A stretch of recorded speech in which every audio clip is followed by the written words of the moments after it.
They looked perfect on screen, but off camera, they were drowning. I mean, nobody consciously obviously doing that, but No, in your yeah. own head, though. Yeah, I mean, I think there's a... Alcohol didn't care if you were famous, rich, or loved by millions. It hit some of Hollywood's biggest names and hit hard. Here's the truth, actor by actor. Yeah, I mean, when you see him he was stumbling right there. Let's start with someone I grew up watching, Daniel Radcliffe, the face of Harry Potter. But when the magic ended, reality hit him hard. In 2015, he told Marc Maron he was terrified when Potter rapped. He was alone. No more sets. No more routine. He didn't know what to do with himself, so he drank. A lot. He said it straight. He was inconsolable. He didn't even know how to handle the quiet. Alcohol filled the silence. This wasn't a one-time party phase. He was using it to numb the panic, to drown the fear. And it's not just him. Ben Affleck. This guy has been fighting the bottle for decades. Rehab in 2001, then again in 2017, and again in 2018. That time, his ex-wife, Jennifer Garner, drove him there. He posted on Facebook, raw and honest, about how he wanted to be the best father possible. That meant facing his addiction head-on. In 2020, Affleck finally admitted something that took years. He even credited Bradley Cooper and Robert Downey Jr. for helping him stay on track. Two actors who know exactly what that fight feels like. Tom Holland? Yeah. Even Spider-Man. In 2023, Holland said he had a boozy December. Sounded harmless. He found himself constantly thinking about alcohol. That scared him. He tried going 6 months sober just to prove he wasn't addicted. By the time June came around, his birthday, he realized something. He didn't miss it. Not one bit. He felt clear, calm, focused, happier than ever. But not everyone caught it early. Jessica Simpson. For her, alcohol was a spiral. She admitted on the Kelly Clarkson show that she was missing moments with her kids. When she stopped, it hit her. The world didn't look so blurry anymore. She had clarity.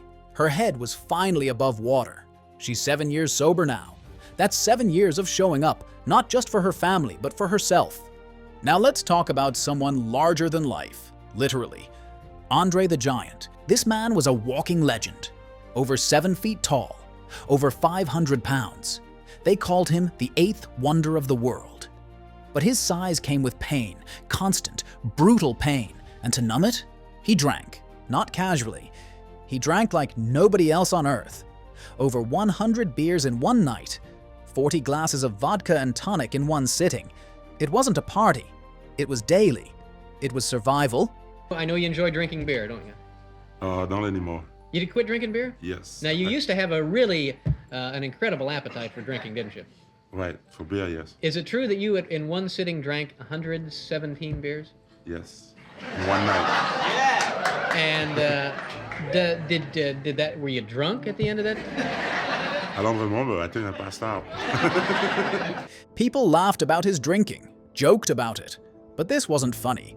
He would pass out in hotel lobbies. He was trying to mask the pain, physical and emotional. Andre died in 1993 at just 46.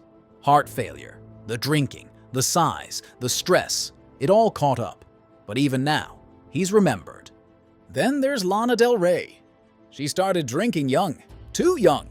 She said it herself, she was drinking alone every day by the time she was 14. She got sent to boarding school to get sober. Think about that. Rehab before turning 18. She once said she liked drinking more than doing anything else. That's addiction in plain words. That's how fast it grips you. And it starts way before the fame sometimes. Brad Pitt is another name you wouldn't expect. But his story, a brutal honesty. Thank you, Bradley. Bradley just put his daughter to bed and rushed over here to do this. He's a sweetheart. I got sober because of this guy, and every day has been happier ever since. In 2017, he told GQ he had to walk away from alcohol. He ran it into the ground. He said he could outdrink a Russian with his own vodka. He was that good, that deep, and he had to stop. Owning it like that takes guts. Pitt didn't just stop. He stepped back and rebuilt. That's how real change starts, when the person gets tired of lying to themselves. Tobey Maguire. People remember him for Spider-Man. What they forget is that long before the memes and nostalgia, he was fighting alcoholism.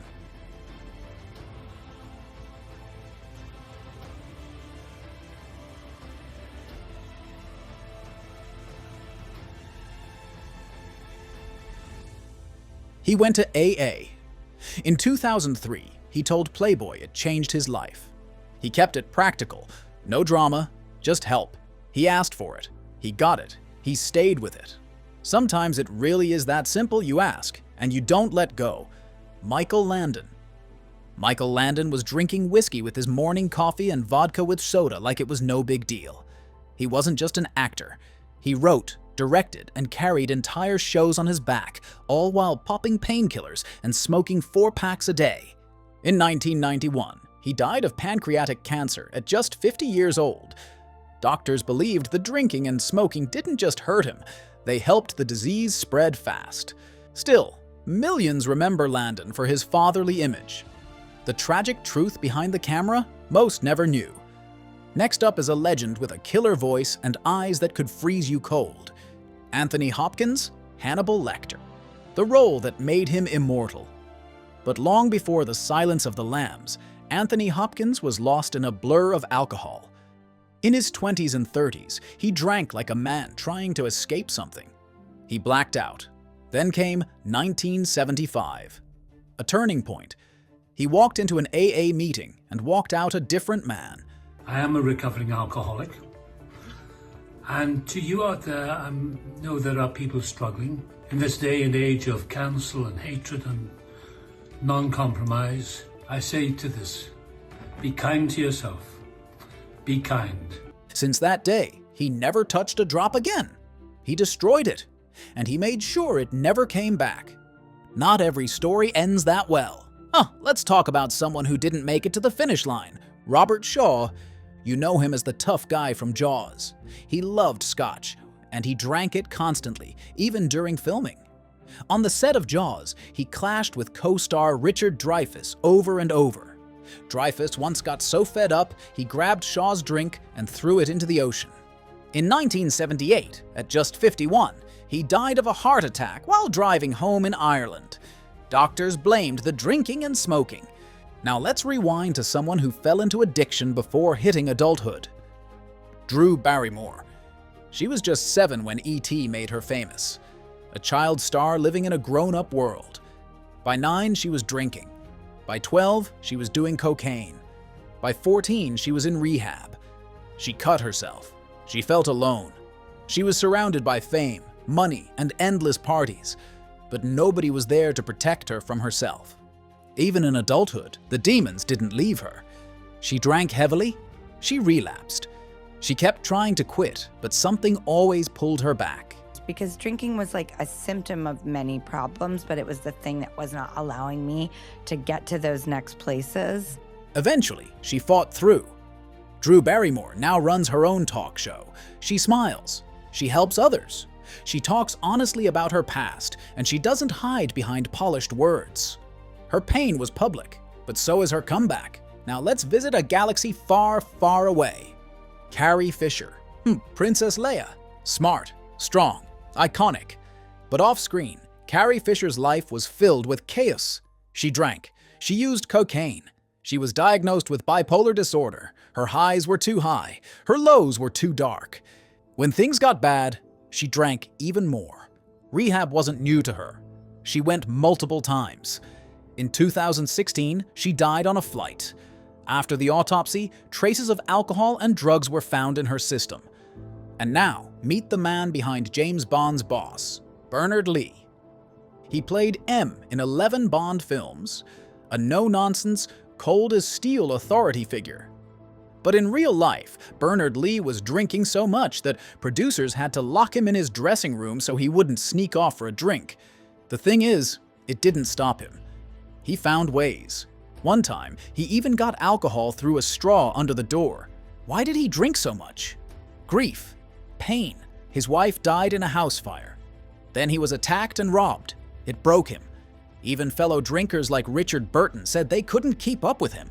In 1981, he died of stomach cancer. Still, fans remember him as the original M. Stern. Serious, unshakable. Now here's a name everyone knows, and a voice everyone still hears. Robin Williams. He made the world laugh like no one else. Mrs. Doubtfire, Aladdin, Good Will Hunting, Dead Poets Society. He won an Oscar, but behind all that joy was pain. In the 70s and 80s, he drank heavily and used cocaine. The death of his friend John Belushi in 1982 scared him straight. He got clean, stayed sober for 20 years, but then in 2003 he relapsed. He thought he could manage it. He couldn't. Alcohol took over again. He went back to rehab and tried to recover.